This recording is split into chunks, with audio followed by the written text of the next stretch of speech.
अभी बीते ही दिन उन्होंने ट्वीट किया था कि यदि आप फिलिस्तीन की स्थिति को Great. देख सकते हैं और फिलिस्तीनियों के पक्ष में नहीं है तो आप गलत पक्ष का साथ दे रहे हैं और इतिहास समय आने पर आपको ये जरूर दिखाएगा। हजारों पोस्ट और Awesome. ट्वीट्स के साथ मियां खलीफा का नाम ट्विटर पर ट्रेंड होता दिखा। हिंदी और अंग्रेजी में इजराइल फिलिस्तीन के विवाद और इजराइल हमास के बीच जारी युद्ध में फिलिस्तीन को सपोर्ट करना पूर्व वर्ल्ड स्टार मियां खलीफा को भारी पड़ा।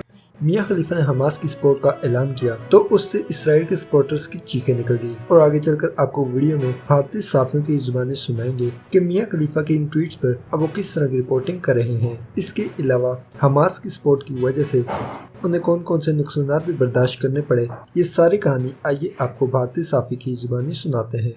फिलिस्तीन Let's के watch the समर्थन में मियां ने reaction एक of वीडियो Indian ट्वीट किया, media. जो हम आपको नहीं दिखा सकते। Wow. लेकिन इसमें वो काफी गुस्से में नजर आ रहे हैं। वीडियो में मियां ये कह रहे हैं कि फिलिस्तीन में जो लोग रिफ्यूजी कैंप में रह रहे हैं उनकी स्थिति बहुत दयनीय है। उनमें रह रही 42% आबादी उन बच्चों की है जो 15 साल या उससे नीचे है।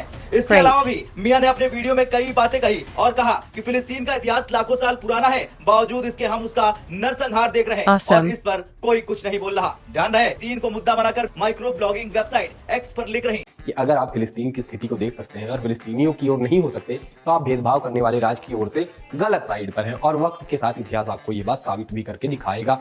ऐसे ही एक और ट्वीट में लिखा था कि क्या कोई फिलिस्तीनी फ्रीडम फाइटर्स को ये कह सकता है कि वो अपने फोन फ्लिप करें और हॉरिजॉन्टल वीडियो बनाएं। इसे मरने वालों का मजाक बनाना समझा गया और फिलिस्तीनियों को फ्रीडम फाइटर्स कहने का जो बवाल मचना था वो तो अलग ही मचा। बाद में सफाई देती मिली कि मैं हिंसा को बढ़ावा देने के लिए नहीं कह रही थी।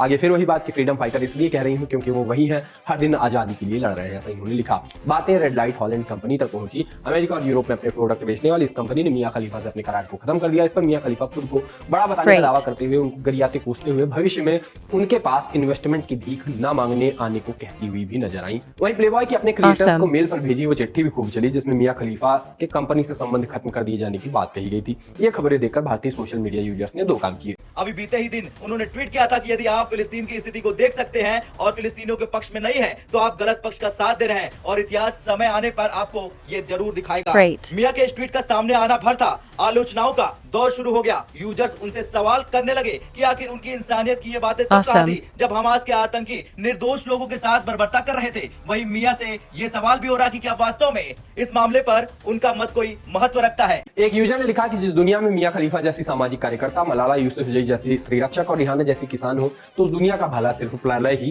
कर सकता है, प्रलय ही कर सकता है। किसी ने समर्थन में कहा कि ह्यूमन राइट का सम्मान करने वाला पैसे को अहमियत नहीं देता है तो लोगों ने पलटकर कहा कि सही बात पॉर्न स्टार पैसे के लिए पॉर्न नहीं बनाता, वो तो सामाजिक संदेश देता है। लोग अपने हिसाब से बातें लिख रहे हैं। कुछ users Israel become state in 1948 and Palestine exist since more than 100 of years ऐसी बातें और फिर how many of you agree with Mia Khalifa जैसे ट्वीट करते हुए दिखे। मतलब ये वो एंगेजमेंट और रीच वाला खेल है।